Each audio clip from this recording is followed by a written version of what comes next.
Hello and welcome to Stampscaping 101. We're going to try a Bluebell inspired reflection card here.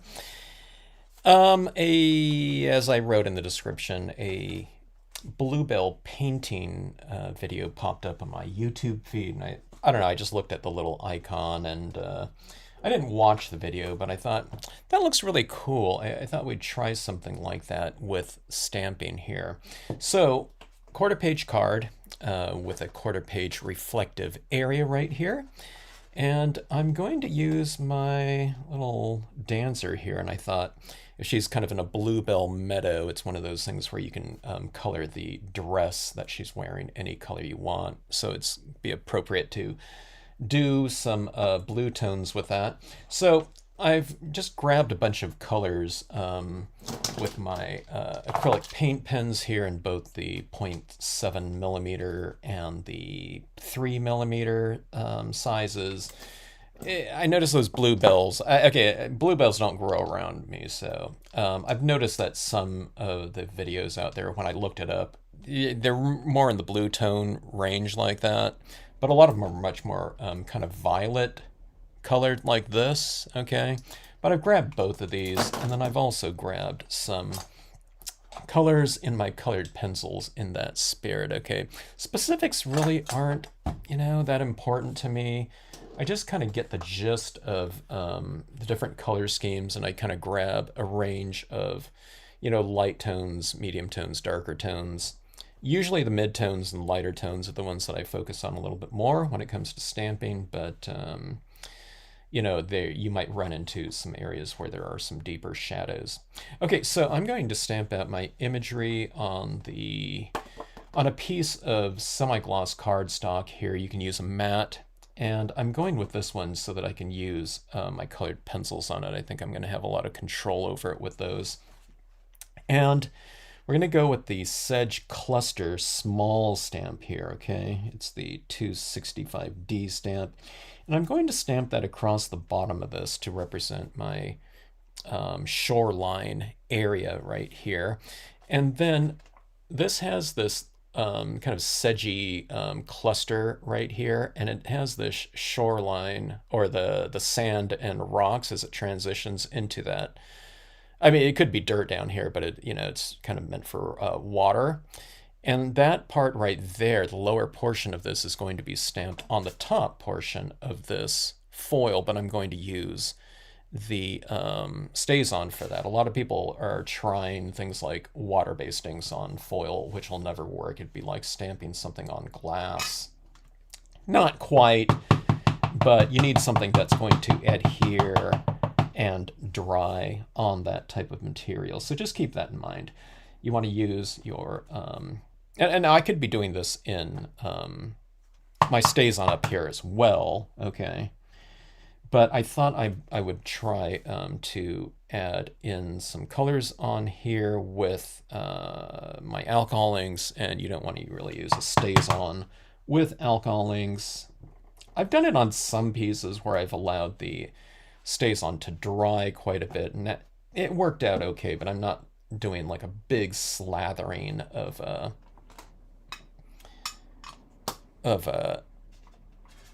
alcohol inks over the top of the StazOn when I was doing that, okay? So that being said, water-based ink up top with the alcohol inks, okay? Okay, so adding this right in here. This area doesn't have to be done like this, but I find that some rock textures make for a great kind of transitioning area down below like this.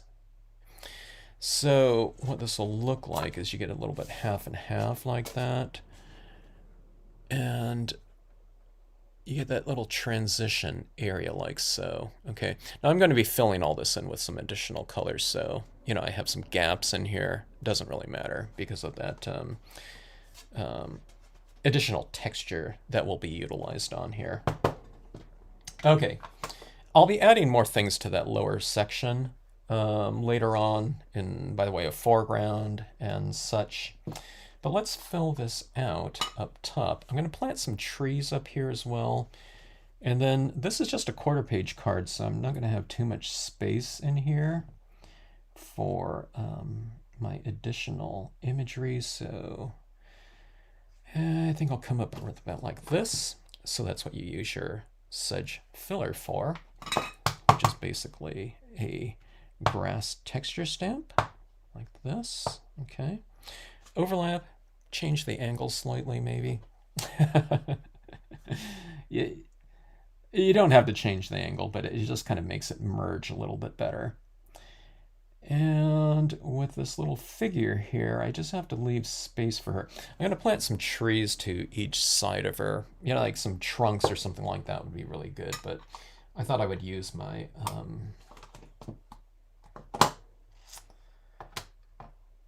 winter ash tree, and I would add some leaves to it, like it's like spring or something of that sort. Okay, but I need to leave room for this, okay, or her. So I just need to kind of be mindful about the positioning of this. This is going to represent something behind her, so. Okay, so this little branch right down here, I'm going to wipe off a little bit because her hand is going to be in that space, okay?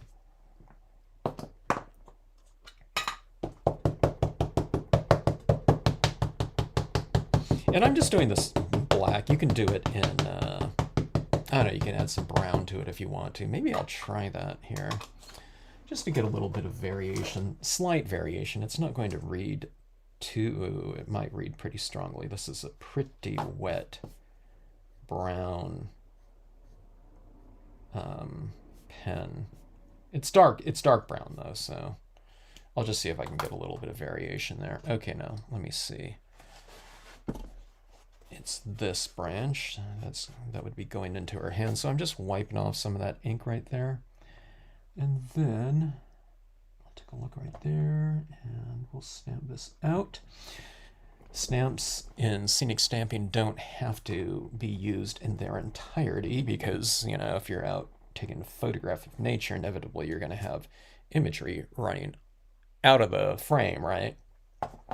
It's one of the differences between I don't know, doing this type of stamping and a lot of other forms of stamping where, you know, people might look at a design and they're always using them in 100%, you know, versions in terms of their coverage of the image, okay?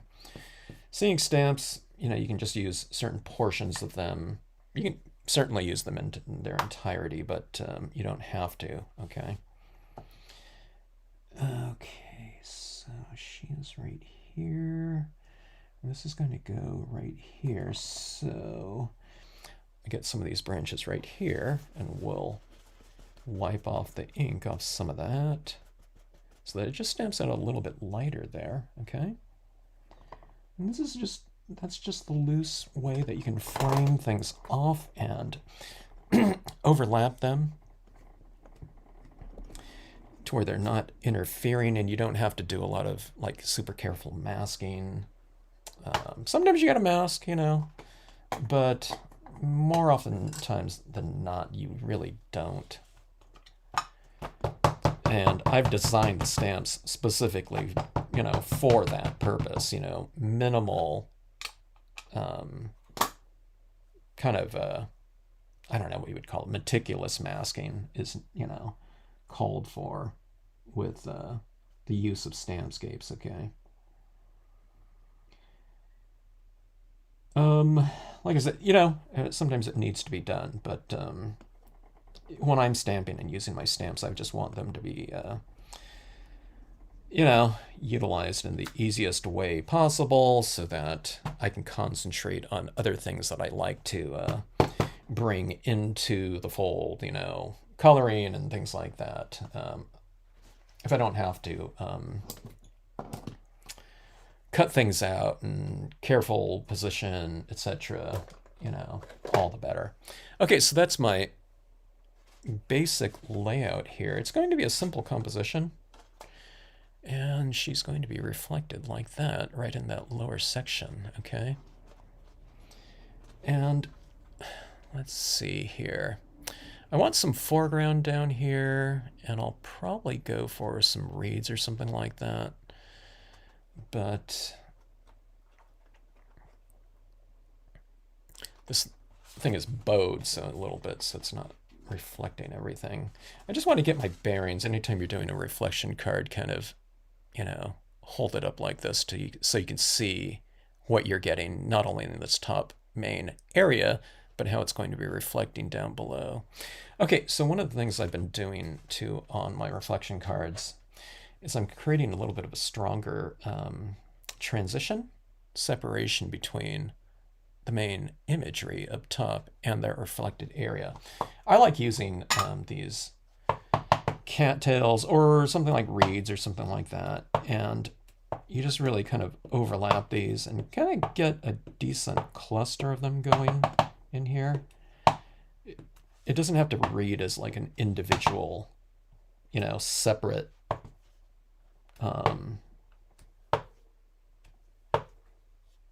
whatever it reads like that. Okay, it can just read as kind of a denser clustered area like so. Okay, and that creates a little bit more of that separation between land and ground. See how that reflects in there like that?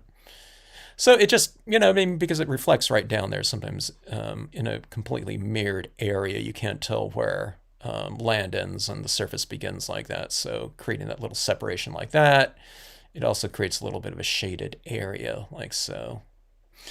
All right, so these are dye-based inks, so those are still drying up top there. Maybe I'll hit that area. I don't know. I was thinking about going with some dye-based inks, but I might just hit it with colored pencil up there instead. So let me allow this to dry, but let's add in some additional forms down below while that's drying. And let's go with this. This is a larger reed snap. You can go with the larger cattails up here too. And we'll add this down in the lower left and right corner, just like we did up in this top section like this. So like this. As you're doing this, you're kind of changing the angle, and I might be changing the height slightly, okay? And what you do is you get this kind of this cluster like that, going this, this, this, this, okay? And what that does too, when we're working on cards, we're always faced with these edges like this, these hard angles. They're always 90 degrees, right? Unless you're stamping on an oval or something like that. Rounds and ovals. People don't do that too much, but really we should with the, the availability of things like Cricuts being able to cut out ovals and things like that. I love kind of oval formats and just non-rectangular or squared off areas like this. But that kind of helps to kind of round off these corners and make our compositions a little bit more graceful by doing that type of thing. That's why I like adding vignettes around things too. But here we get this little area like that. Okay, you can see this foreground in here, adding to that dimensional quality. And let's see. I'm thinking about this area in here. I might just go with some colored pencils as this dries. This is going to take a little bit of time to dry. I wanted to give it a really kind of loose feel because I was watching these videos and they were mostly watercolor kind of paintings. So they're really loose in spirit. And I like that look, which is something that we're really not doing a lot of times in rubber stamping, because we're using kind of more specific media like colored pencils, markers, pens, and something like that. We're not doing these large washes or something of that sort. But I love the spirit of that looking style of painting, the watercolor washes and stuff like that. So that being said, I do have watercolor pencils, but I didn't want to do that on this one. I wanted this to kind of be a preliminary type of maybe like a study of how to do this meadowy area full of these bluebell types of flower textures, okay. Hello, Karen. All right, so that being said, maybe, okay, maybe I will. Okay, my main intention was to get a little bit of a kind of swatches of color. Okay, now here's the thing that's different for me on this one. I was watching those videos, and there's like these carpeted areas of bluebells within kind of a grassy, not really meadow, but kind of forest floor type of thing. So I'm not used to just bringing in swatches of purple with inks and other media into those areas, but I love the dramatic look of that. Okay, so I'm going to try to do that here and to try to make it look fairly integrated and not too awkward.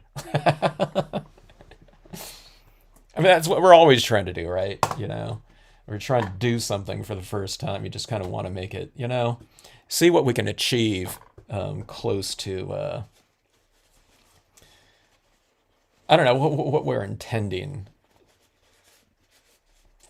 And this is one of those instances. I always tell people, you know, when I'm trying something for the first time,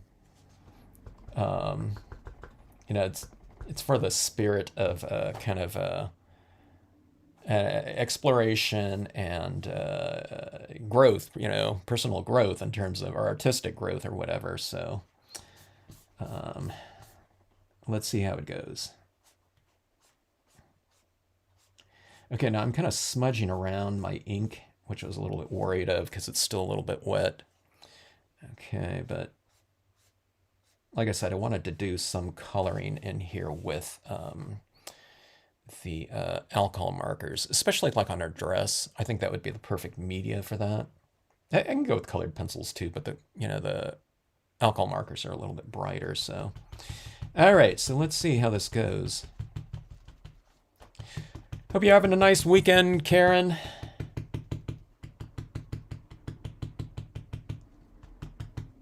Thanks for logging in. It's my little kind of impromptu, well, they're all kind of impromptu, except for the Friday night ones, which I've been logging in most Friday nights. Okay, so those are some green grassy, I want some kind of just that violet tinge right throughout here. And I'll put some out here too. Now I can come in with violets over the green, but with the, you know, the paint pens, okay? So I'll do that with those. All right, so that's a little bit of green right there. And then let's hit this with, you know, let's try this out. Oh, you know what? Here's a desert sand, that'll be good. If you can find, when you're going with these different kind of color schemes in your pieces, okay, so sometimes the merging of these two, now see if these are right next to each other, that would be an okay color combination. You see that, I don't know what this is, it's like part of the triadic color combination or something, I don't know, whatever it is. Those two, but if you're blending these together, that's not going to work, right? So if you can find kind of something in common between these two, so this kind of, you can blend this into this one, right? And you can blend this one into this one, no problem, all right? So you can find kind of those intermediate, you know, in between colors. That would be a good thing to use on this base down here. So let's just go with this. You know, usually warm tones, you know, there's a lot of distress inks out there. Kind of those warm tone, you know, antique linen, old paper, that type of color are really good base coats for kind of any kind of color scheme you want to use. I'll even put it up here into our dress a little bit. Just chilling today. That's always a good thing.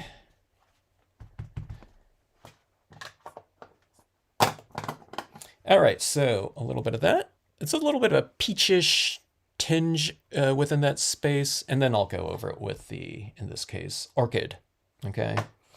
If you don't have orchid, like a pink or something like that, something that would relate to the, you know, those violet-ish bluebell colors, this pad is starting to disintegrate. This pad's probably 30 years old. Okay, let's hit that. This is just going to be a base coat for my, the things that's going to be kind of the main coloring instrument media for this area, which are going to be these paint pens right here. And these paint pens, luckily, they have a lot of kind of those tinges of, those colors that I'm going to be going after here. All right, so we have that. It's getting a little bit dark in here, but like I said, we can go over this area with, I already kind of like the look of that. With those paint pens, because the paint pens are, they're a little bit more opaque. They're not quite opaque, but let's take a look at this and see what those colors are going to look like down there. They look pretty good. All right, let's try some of this. This is deep lilac, so a little bit darker. Okay. And maybe there'll be some darker bluebells underneath this tree. The tree is bare right now, but it's going to have foliage on it, thus maybe casting darker shadows right in here. Okay. And that's all I will do with that. Let's go a little bit brighter. Yeah. I was going to say the bamboo leaves are a little bit darker, as is the cottage ivy. I'm starting to get a little bit dark down here. So I'm going to just leave these two out of it right here. And we'll just add in some additional colors using the colored pencils and, like I said, some alcohol inks. All right, so maybe I should have grabbed these earlier, but let's grab some alcohol inks. She'll be wearing kind of a real light, kind of a violet dress. We'll call it bluish dress, something like this right here. Okay. And let's see, let's bring some of that into the mix, and then we'll add some of it down into our bluebell covered meadow as well. All right, so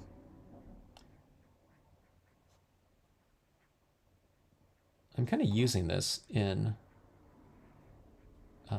the areas where there is, I almost colored her arm. I start coloring in the darker areas.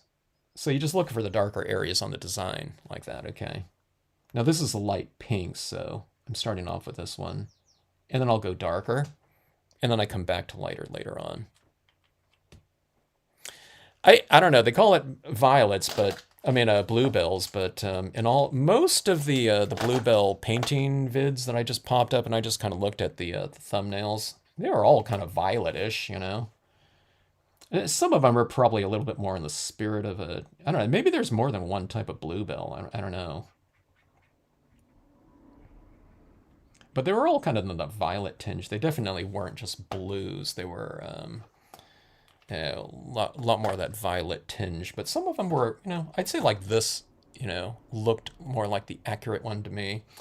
But, I don't know, a lot of them were like right directly with this color scheme right here, which I thought looked really good with the green color scheme too, of, the surrounding grasses and leaves in those paintings. All right, let's see. I know some marker users. They're very specific with their colors. I've just come to understand. I was talking with a kind of like Copic expert, and they're teaching classes at a retreat, and she told me she's having the participants for all of her classes bring.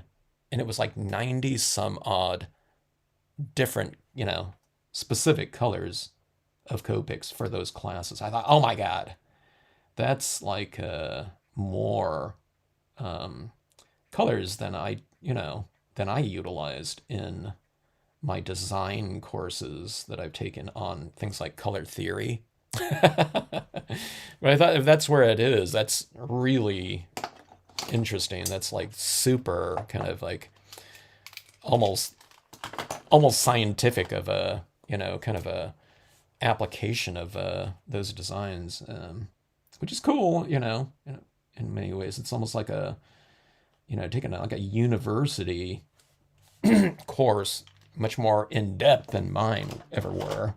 And mine were like for a, color theory, it was like a whole semester,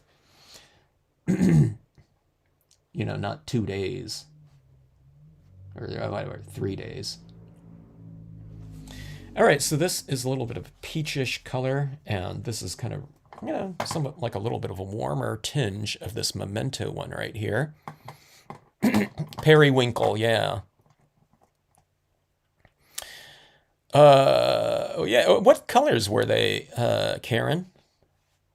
Were they much more of a bluish tinge, or were they violetish? Okay, now this is where the water-based inks down here are coming in handy when I'm coloring right here with the alcohol markers, and that it's not putting all that back into solution here.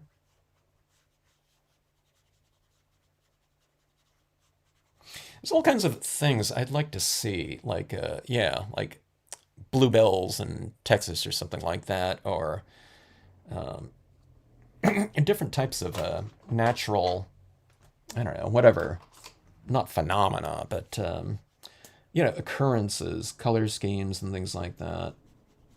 I've seen the super bright color changing. This is a little bit of a light green here. I couldn't even see what I was doing down here because it was lighter than what was already down there. Let me see. Let me leave that light green out. Here's this lime green. This is almost going to be too bright, I think. But let's add it down here kind of sparsely like so. Actually, that looks pretty good. But it's almost a little bit too bright, so I'm going to mix it up like this. But I want to see things like, in the spring, some bluebells.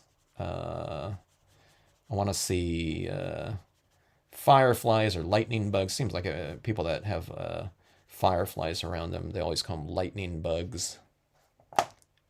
I've just found out, someone looked it up while I was on a live stream one time. They said, yeah, there are some fireflies out in California in like a specific area. It was like pretty close to me, so I guess they've been spotted. Stuff like that, Aurora Borealis, Northern Lights. I want to see some of these types of things in person. I'm always trying to represent these things, but it's like stuff that I've seen, you know, on in photographs and videos.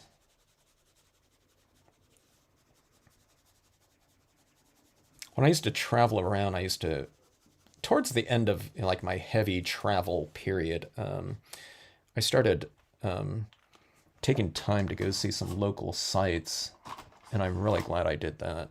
But there's so many things to see out there.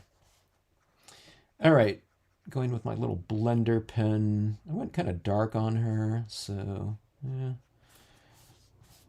Kind of toning some of that out a little bit, like so. But what I'm doing here is I'm just kind of creating a base for these different colors, where I can get into the specifics more with the colored pencils and paint pens, okay? So let's see here. I'm using so many different media these days. I'm not even quite sure what I should go with here. Because there's so many more options, which is a good thing. Let's see, let's go, where'd that green go? That really pale light green for my tree. I haven't done this before either.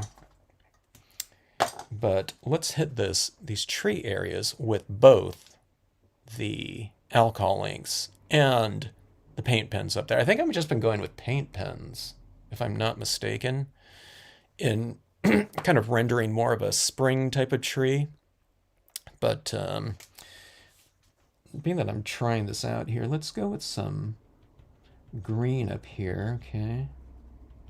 Now, this is a real pale green, so I'm being very conservative in terms of my approach with this, going with something very light at first, not bold, very subtle at first. So we'll work from the subtle to the bold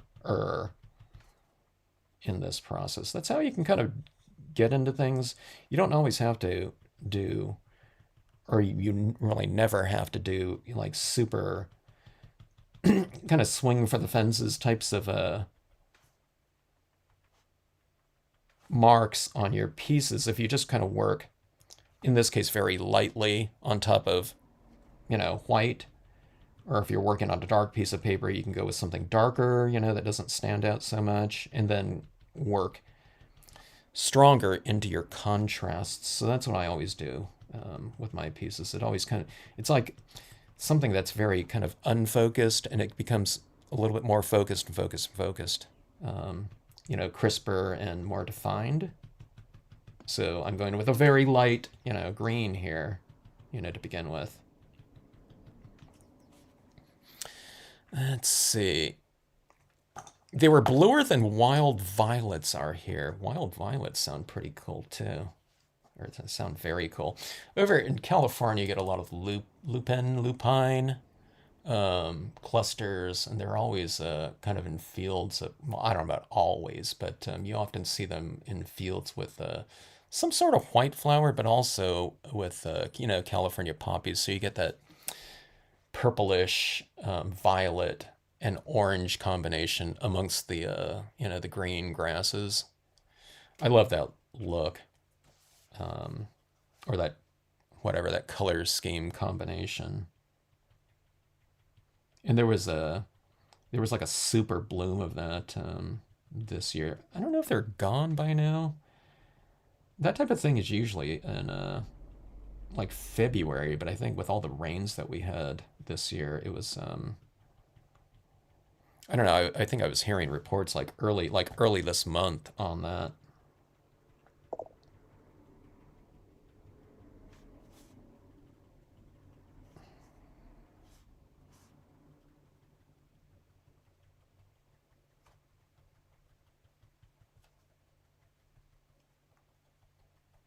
All right, so I think this is working out pretty good with these alcohol pens. Huh.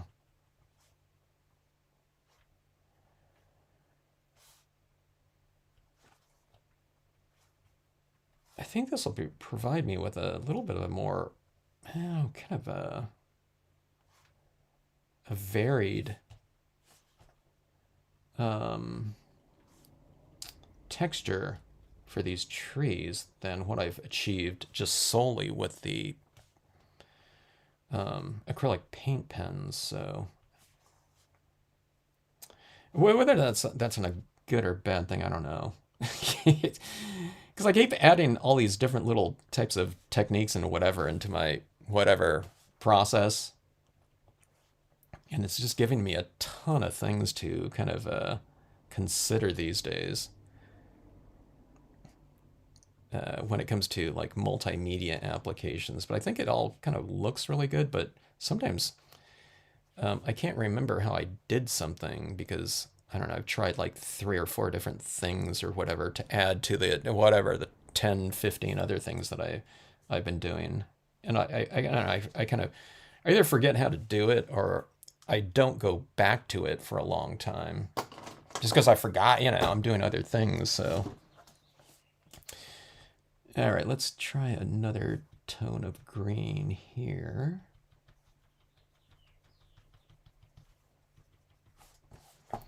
Okay, so that really kind of filled out pretty good up there. Let's take a look and see where we're at. Like that. Okay. I'm not going to put apples in that tree. Like I did before, this one's going to be focused on the bluebells here. Okay, so those are alcohol inks in here and dye-based inks. All right, let's go with the colored pencils. Okay, I was thinking this will stick to colored pencils no problem, but the colored pencils don't necessarily adhere very well to the acrylics, so we're going to put this underneath you know, the acrylic. In terms of kind of the general, I don't know, kind of oil painting kind of process, sometimes you hear this kind of process of you work thin to thick. Okay, so, you know, in this case, that kind of applies as well. The thicker things will apply on top of the thinner things with no problem. So in like oil painting, what they do is they do these light washes, then you get thicker and thicker and thicker, and then you're doing these like impasto types of touches. Impasto is like a thick application of paint, you know, and the tighter details, the little reflective areas or something like that. You might be doing it with a paintbrush or even like a palette knife. Kind of in that spirit of that idea here.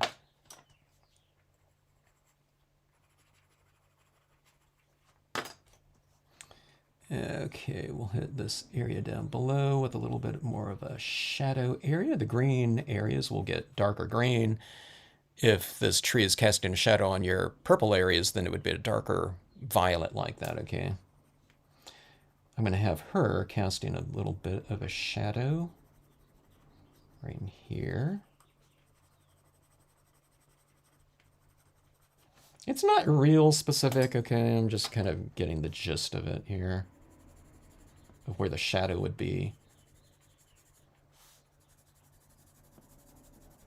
I was never like a good, you know, if something was, the form was like completely, I don't know, abstract or something like that, I never knew where the shadow should go back in my school days. So I just kind of fake it. So from around her feet, it just looks like it's a deeper shadow like this. And then what you do is you just taper it off like that. Okay. And that's what's going on right here. This is just a dark blue. Blue is kind of, you know, something in common between green and violet, right? You know, blue is in each one of those. Okay, actually this blue looks pretty good in this violet too. It'll turn it a little bit more of a bluish tinge for our bluebells, blue violet, like this.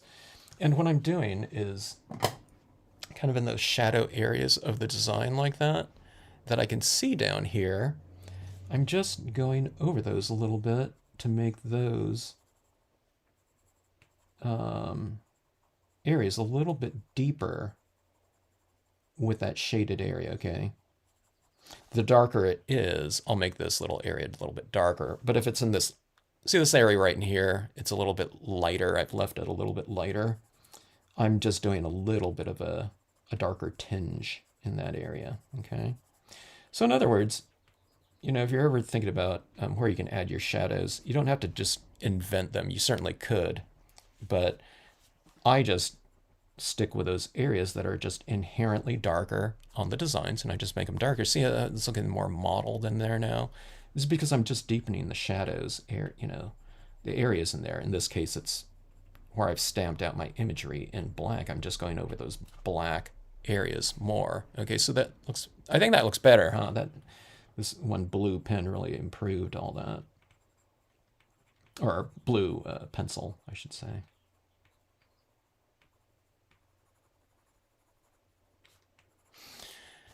Hello, Laura. I used these two. Wait, where'd the other one go? Do you know these two, Laura? Sedge cluster, sedge filler. Sedge filler, everyone's got to have that one. Or I don't know, they should. I use it all the time. But this is a waterside type of thing, okay? This is stamped right on the base right here, halfway up. But in the reflection area, I stamped the bottom section down here. Stamping on silver foil, stamp with a StazOn ink, or what other types of, you know, reflective, I mean, permanent media you have. Archival. Okay, couldn't think of it. All right, so this is going to be like that little bluebell touch like that, getting our bearings as far as how that's looking down here. That looks pretty good up there with just, you know, without any of those paint pens, huh? I don't think I've done that before. But we're going to use the paint pens too because it looks more dimensional that way. Okay, so here's some of the lighter green and light green right here. Okay, again, in Nebraska, that's one of those states that I never went to before. I never got around it. There were several I don't know where the stores were. There weren't a huge number of stores, but back in the day, there were, 3 or 4 stores at any given time in Nebraska that carried Stampscapes. That taught classes too. Okay, so let's hit these areas up here a little bit more. This is a little bit of a darker green. Okay. Yeah, it's like a Christmassy green, I would say.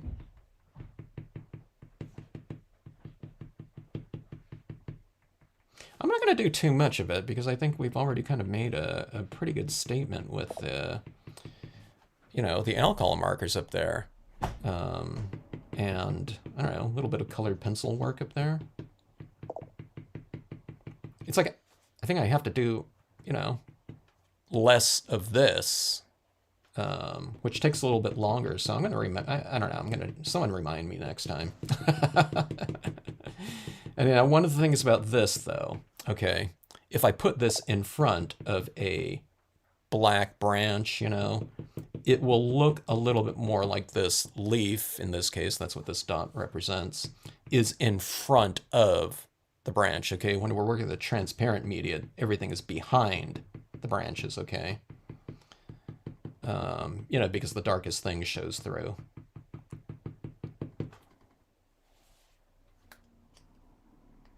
Yeah, fall with the apples. Sedge filler, Laura. Yeah, I should use this one more often. This is one of the best blending stamps in the entire line. Just overlap it, I don't know, you can do whatever size. You can have it at different heights, so change the the height of it too, so you can make a little, don't on this case, I just have this small little area right here, but just going like this, if you have a longer space, kind of vary it a little bit so you get this irregular shoreline. It makes it really graceful looking, having it, kind of go in a little bit of an S curve like that. Okay, so this lighter green like this. Lincoln. Oh, it just closed last year, huh? That's too bad. I had a store in Lincoln. Let me see, there's Omaha. I'm trying to think of some other stores. There was a big store that, this is like in the 90s, I think, that ordered all the time. I think they might have had their own line of stamps too, and I can't remember the name of it. Ink Art Stamp. I don't know. I think art was in the name of the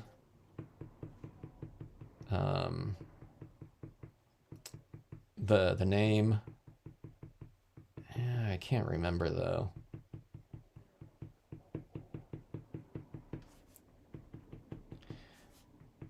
In the world of stamping, scrapbook stores,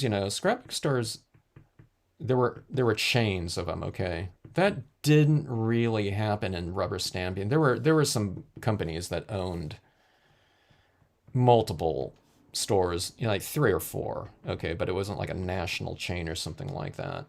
But that's why in rubber stamping, what I'm getting at is, there might be a store, and it just seemed like they were just going gangbusters. They're expanding into, another,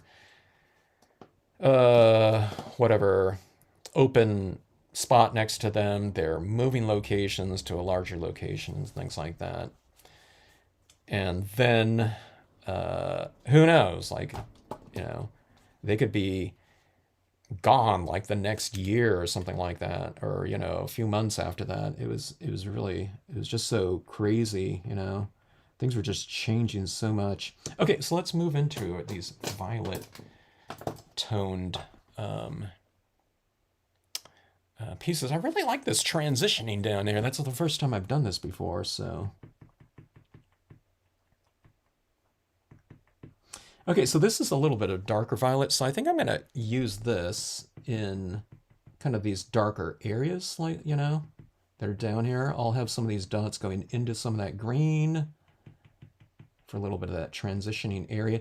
So in sticking with these darker areas for this darker violet, okay, it's not, it doesn't stand out as much because the values are the same. The hue is different, but it still kind of merges in with one another pretty good. It's when you start moving into the lighter tones, you know, where we're going into a different hue, but we're also introducing kind of different values that these things start to stand out. So if you want, what I'm getting at here is if you want to incorporate, different colors or something like that, grassy meadows with, certain types of wildflowers, if you don't want it to be such a kind of a dramatic, loud transition, what you do is you stick with the same values of things together. So like these two values, I mean, these are roughly, you know, the same value right here in terms of light and dark. Okay, so if you merge these over one another, you wouldn't really be able to see it too much. Now, you start to move into a lighter contrast like that. That's when these things start to stand out. So you merge things with similar values, okay? And it makes for an easier, kind of more graceful transition than just go in here like, I might use some of these lighter values in here. I'm going to build up to it, but it's not just like shocking. Oh my God, that doesn't, harmonize with the other color at all or something like that. Okay, so here's some lighter values. Okay, so I'm hitting this in my lighter area right here. And it might not show on the video right here on the screen, okay? You might be saying, well, hey, what if you're adding in that color and it's roughly the same color, then why do it? What's the use if you can't even see it? Well, this, like in person right here, I can see kind of a little bit more texture to this. It's like a raised little dot of paint over the top of a flat surface. And in this case, I'm just using kind of more of a satiny finish. It's not glossy, it's more matte. And this paint right here is a little bit shinier. So you're getting a little bit more of a textural change too. It's subtle, but if you give this card to someone, they'll be able to see all of these things in person, or you'll be able to see it too. So it's just it's really fun to add in these little types of touches like this. And I don't know, I didn't used to kind of recommend like specifics, because I do believe that you can achieve a lot of the different types of things that I do with different media. But I don't know, like these packs of these pens, I mean, there's more expensive ones out there, but I don't know, they're so inexpensive these days relative to what we were paying for like one gel pen, 15 years ago. Like a really good one, it might be like $3 or something like that. I used to go to Michael's or something like that, and they had their gel pen display, and $2.50, $3. Like a lot of these pens are like 50 cents each in these multi-packs of whatever. And they just work forever. I've never had one of these like clog on me. So we're talking about, it's like a never-ending pen. Not quite. I guess you'd run out of it or something like that eventually. But I don't know. I've been using it for years, and I don't think I'm even close to it, drying out. Okay, so adding this old bluebells like down here. See how it's a little bit more textural? And that's standing out a little bit more. Okay. And then you can have, we added that darker pen in the darker shadowy areas of the green. Now I can add some of this lighter, whatever, violet in the lighter areas of green. So we get that little bit of a transition within the lighter areas as well as the darker areas. Okay, so like this one right here, this is a lighter area green up here, so I can add this back in there for kind of an integration. And you can barely even see it there. Sorry I can't zoom in closer, but my camera would go out of focus. But I don't know if you can see that little tinge of it in there, like so. Let's see. Oh, you have a Dick Blick there. Yeah, Dick Blick's always good. I there's a Dick Blick here in San Diego. I I never had a Dick Blick real close to me anywhere where I was at. So I think I've only gone into a Dick Blick. One time I was traveling like in Las Vegas and I went to a Dick Blick there. I always love art stores, don't you? Art stores, scrapbooking stores, of course, stamping stores. But I always loved those kind of larger art stores. I'm trying to think of some other types. I always like office supply even too, you know.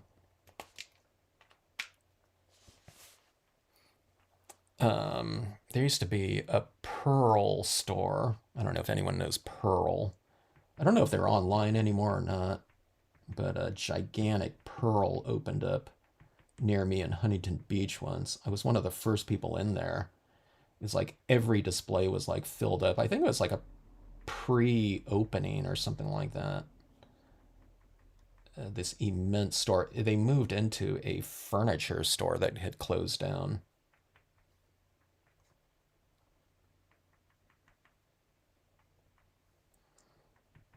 Okay, there's a bit of pink in there, like that. I love this. I love this little floral area. If you just joined in, or if anyone's watching, I've never really done like a whole slathering of a different color. I've done like grassy areas and then added things like these pens into those areas. But I was mentioning earlier in this video, I was watching on my YouTube feed. You know how videos kind of pop up or whatever. I don't know if it's recommended videos or something, you know, based on what you've watched before. But I saw this one on Bluebells, and it was like these carpet, you know, people doing like watercolor paintings or something like that of like a bluebell, you know, covered forest floor. And I look at this. I haven't even used this pen before. It's like, you know, white like that. I thought we could do that in stamping, I think, you know, but I just hadn't done like this big slathering of another color within a field of whatever, another hue, green and purple in this case. But yeah, let's go with this one right here. This one I was mentioning earlier, I think this one was like, it might be more in the spirit of the, you know, kind of the more of the color of the bluebells. I'm not a botanist, so I don't feel kind of like bound to the, you know, an accurate depiction of a given flower. Maybe I should. I don't know. There's probably some people out there that, hey, you know, that's not, you know, the bluebell color that I know. Mine's an interpretation of an interpretation. Okay, so here comes these. This one right here. Now this color right here is almost. This one looks like a pastel violet, blue violet.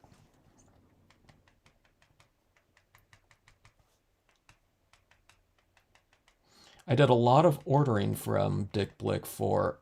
I was volunteering at the middle school for this art program.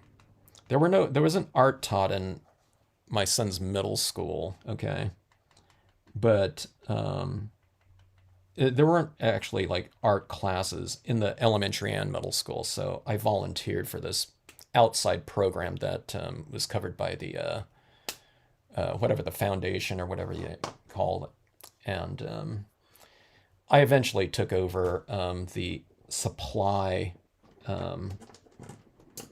acquisition, you know, the supplies for the program, and there were 1,500 kids at this school, so I was buying art supplies for 1,500 kids, and each of those 1,500 kids did 7 different projects. Okay, so we're talking about a lot of supplies. So I got very familiar with, you know, Dick Blick online ordering all that.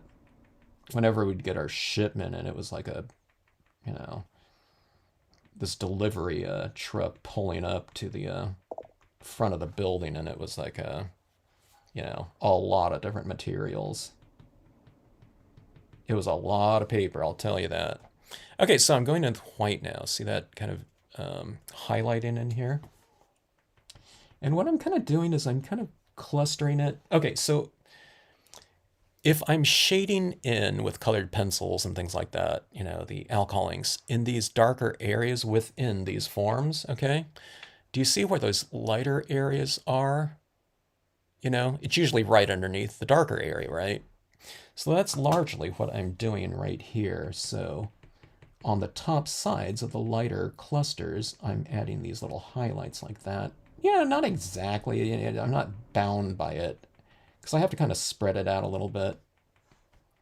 But that's largely the location of the highlight. It's in the illuminated areas, okay? And the darker areas are the shaded areas. So you use your darks and your darks and your lights and your lights, okay? On my little figure here, she got a little bit dark in some areas, so I'm going to bring some highlighting back into her. I need to use a little bit more flesh, or she's looking a little anemic right now for me. But on her dress, let's add some of these highlights back into here.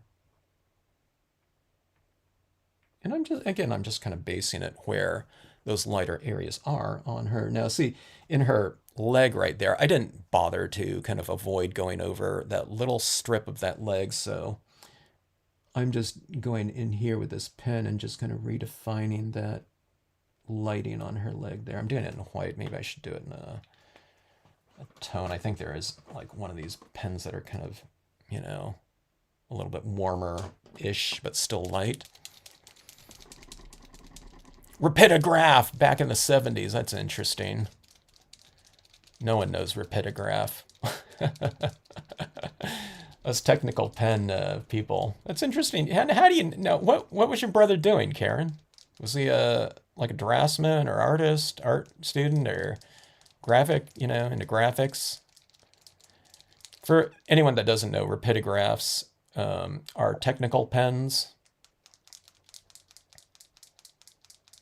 Jen has a dick blick too. Yeah. Isn't it fun just walking around in those places, being surrounded by all that media? Sometimes in doing that art core program, it's like if we didn't get something, I don't think it was in my year, but like the year before when we were just kind of organizing all those materials,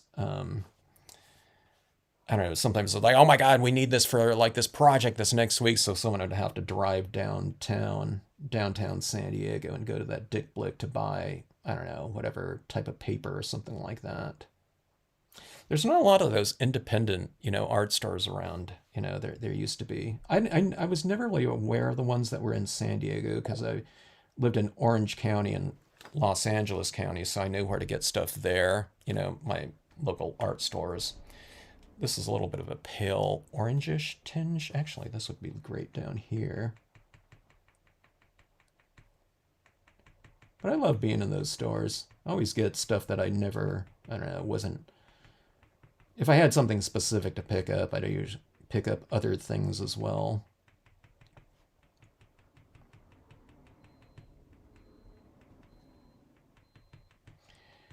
For the stamper, those types of stores are our, like, you know, adult toy stores, right? Candy stores, whatever you're into as a kid. So it's hard to walk out of there without grabbing something that, you know, you might not have thought about. It might be like papers or something like that.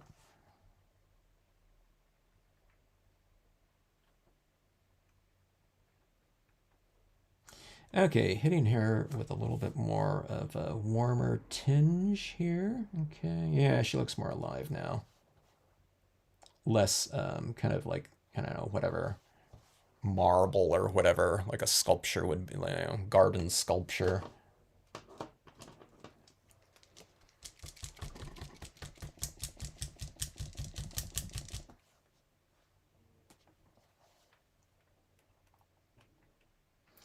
A little bit more lighting in here. Let's see if I have a real pale pink. I don't know if I have a pale pink here. I'm looking for something violet for her dress. Okay. I went a little bit dark in here, so which is fine, but I want some highlighting in there. So if her dress is kind of that purplish violet, then I'm going to highlight with a lighter version of that hue, right? Which we can do now with these pens. Before I was having to highlight everything with white.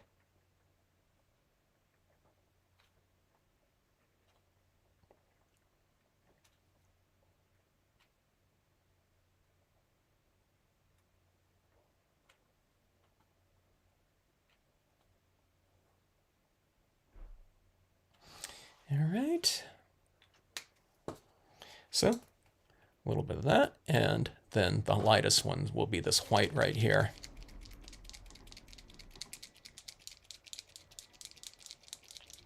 Art co-ops here, Blick tends to be where they shop. Yeah, it's a good location. I got to know, well, I didn't get to know them, but I like the main buyers for Dick Blick.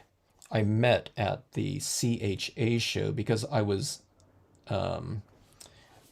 demonstrating for Ampersand Art, which is, I think they're the largest art panel company, just period. So we'd get the owner for Ampersand, you know, talking to the Blick guys, taking their orders and stuff like that. So it was just kind of fascinating chatting with them or hearing them chat, you know. I mean, it wasn't like secret stuff or anything like that, but like Dick Blick has their own line of art panels, like canvas boards and things like that. You know, it's the Dick Blick brand, right? And they were, you know, it was just interesting seeing how all that type of thing comes together because Ampersand Art was the people that make those types of panels. So they were talking with Ampersand Art to make their panels for them, you know, because when people do branding, they're not making their own things, they're branding it, you know. So some other manufacturers making it for them, just like, you know, like grocery stores when they have their own line of cookies or something like that. That's real similar to another one. It's that other, you know, brand that's manufacturing it for them usually. So I don't know, like whatever Kroger, you know, cookies or whatever, you know, made by whatever Nabisco or I don't know, whatever those cookie companies are, stuff like that. So Ampersand Art was doing a lot of those panels, I think, for them. I don't. That was back, you know, 20 years ago or whatever it was. I don't know if they're having that stuff made like overseas now or something like that, or like in China where everything is getting shipped to. But I talked to the owner there. I just said, "Are you going to have your, you know?" I think they were having some of their things made in China, but not everything. Like they're super high quality art, you know, panels. And I said, "Are you going to have are you going to have them make your clay board?" You know, which is the thing that I was demonstrating for them. And she goes, "Oh no, I would never give them that, you know, that recipe, that formula for that, because they'd rip it off, you know." It's like, oh God, you know, there's all these things that I had never even thought about as far as that goes, or the types of things that go on um, with, proprietary, you know, types of things. Okay, I'm going up into my tree here and adding some highlights back in here on some of these tree branches and on the trunks like that. We're making everything kind of look a little bit more kind of three-dimensional, or trying to. So when you're doing that type of thing like that, what you do is you try to make like everything a little bit more three-dimensional. So in this case, I have these, you know, this lighting, you know, coming on these trunks like this. So on this side of the trunk, I'm going with the left side illumination right here a little bit too. In the background, I usually put some other colors, but I think I'm just going to leave it white so I can put in some like a veil of like, I don't know, white mist coming in.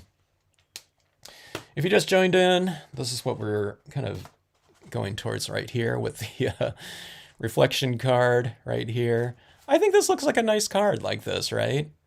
But if you just kind of put that, I mean, it could be on the outside of a card like this, and you can have a really nice card, you know, like this, and opens up. Happy Blue Day, Bluebell Day, or something like this. But okay, so the difference between this and this, you know, I think this looks really dynamic there with that reflection like that. And all you have to do is just, it's the same size card like this. In this case, that's, you know, just some dark, you know, stays on impressions of that, you know, those reeds down there, and that you get that, you know, uh, instead, or whatever, in addition to this top portion right there. It's like two in one, but it's a little bit more than that because you get this kind of movement and this parallax going on like that. It, I don't know. I think it makes it really interesting, and it's like super easy to do. But I don't know. I'm saying this because a lot of people just think, okay, that reflection card, I'd never be able to do that. You know.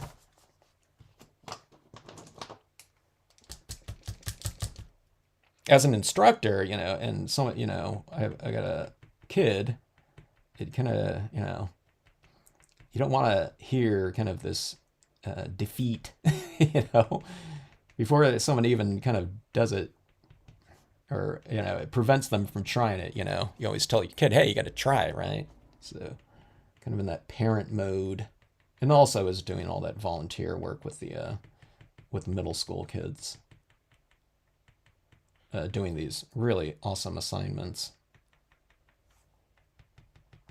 Okay, so I'm going to when I had that reflecting down there, I thought I can go for a little bit more contrast in here, so I'm using the white like that. And let's add that little mist in here. Okay, so let's see this cotton ball.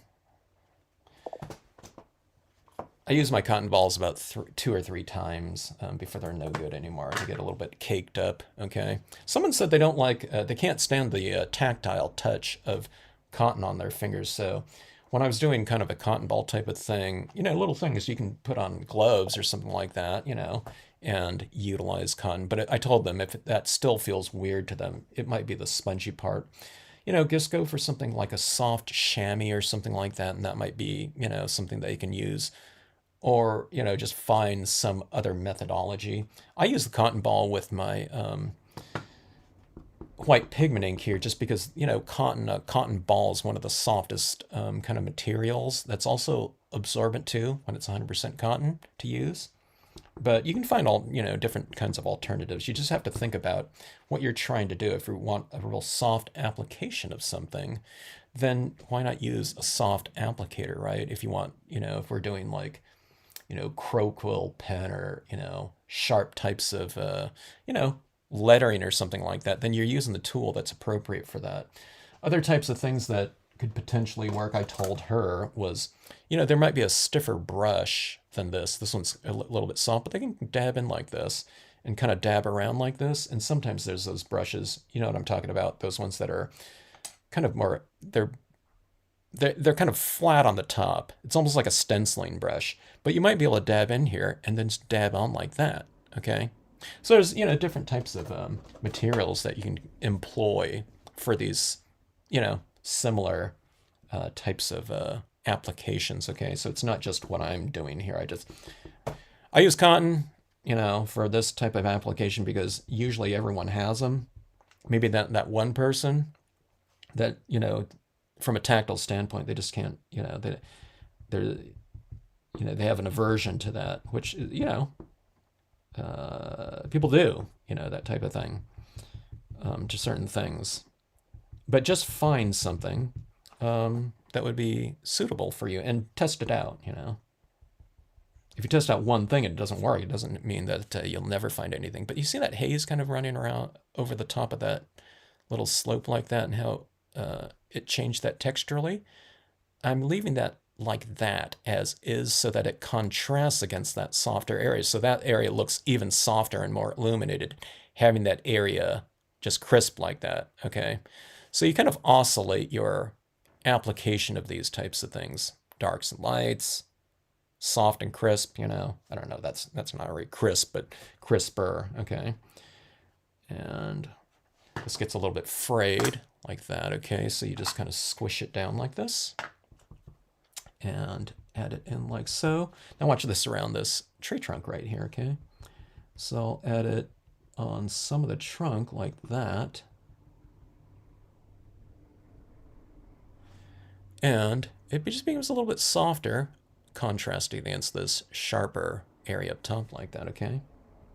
I'm going to have it a little bit over here. This is a small card, so it's kind of, you know, I don't have a lot of distance in between this, but here's application here, here, and then here I'm kind of leaving this. So it's like some, none, some, none, some, none right there, and some right over there. But you see how that kind of oscillates in there? Now, how about around at the base of her feet? Or, yeah, let's do that right here. If you want a kind of a narrower applicator, you can just make this a little bit narrower like that, right? And just apply it very lightly. You don't want to come in with a big glob of, you know, pigment ink in here. You kind of want to just apply kind of more of a light powdery touch to it, you know. We want her kind of standing in the mist, not standing in like, I don't know, paste. So I'm gonna have it coming up a little bit more. She's like dancing in the blue mist. Okay, this tree trunk right here could use a little bit of variation, I think. Like so.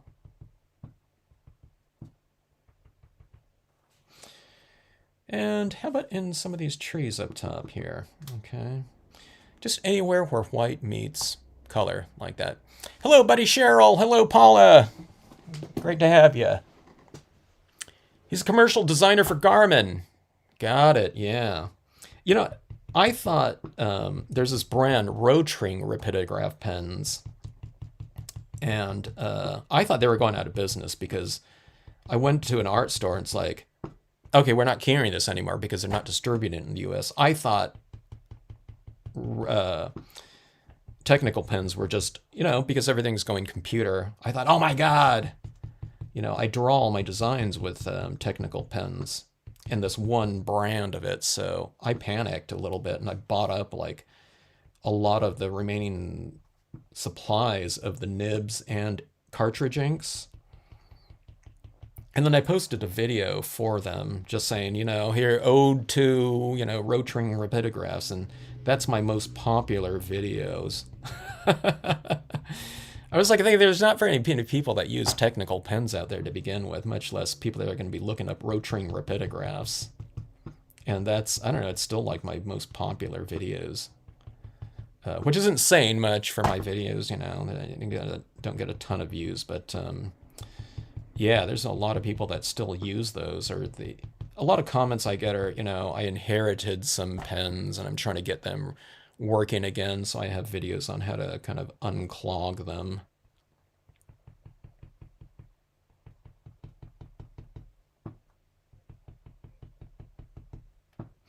All right, but there, I'm trying to keep from like totally filling in this area with, you know, this little soft mist like that, but I'll show you what this looks like when reflected down there like that. See, it's just got, this area is kind of obscured down there a little bit, but you get a little bit of that misty type of effect showing in that reflective area a little bit like that.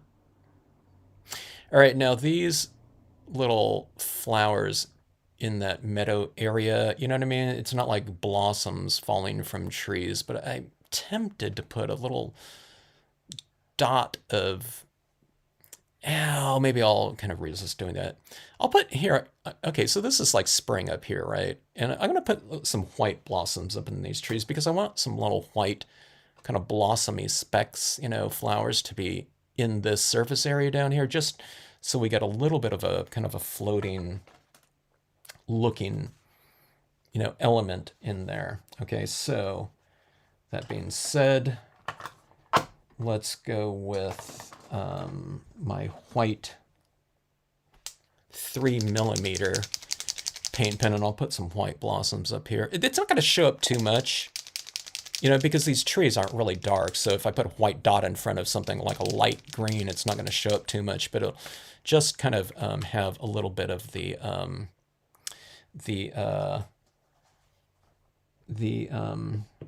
essence of it. Okay, so yes, great to see you, Cheryl, and glad you like it, Paula. Paula loves art. I like that. That's a cool YouTube name.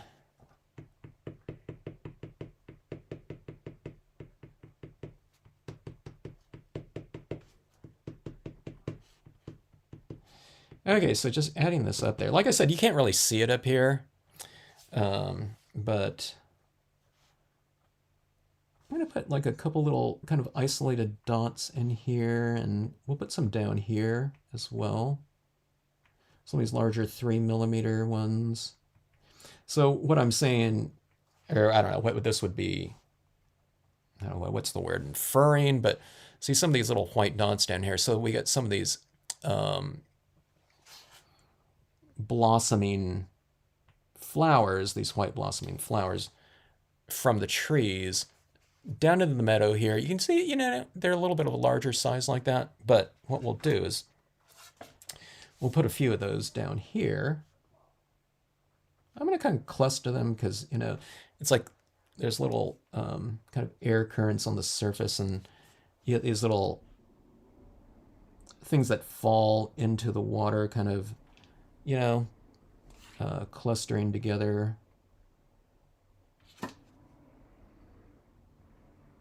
In little, I don't know, whatever, currents, I guess.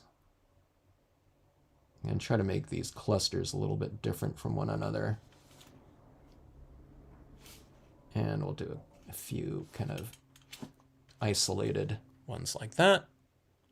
That doesn't make sense at all, I know, when you look at it like that, but remember, this is a pond. And it really stands out against a black background, right? But what that looks like on here is this, okay? See those little blossoms in the water like that. Okay, see those right down here? And it gets that little kind of parallax type of thing going on, where these ones right here are moving more than those ones in the background, closer to the point of, you know, whatever rotation, like so. But see that those little textures down there really contrast against those reeds right there in the foreground too. So let's see, let's get this adhered in here and finished off. Blueberry, not blueberry, bluebell.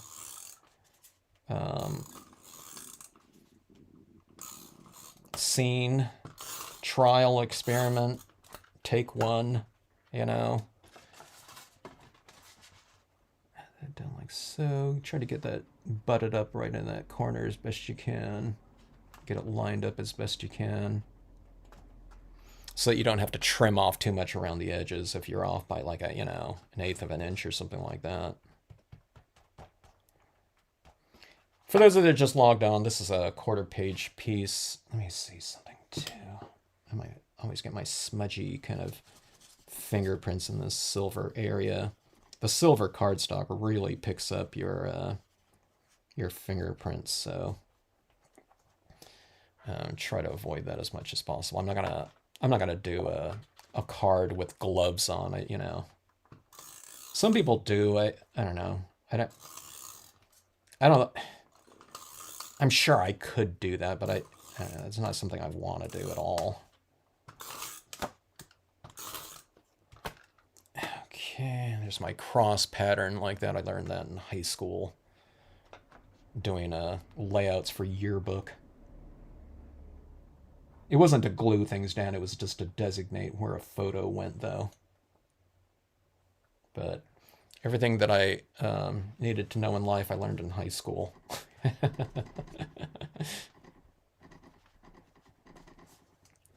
All right, so there is the piece. We're going to open it up like this.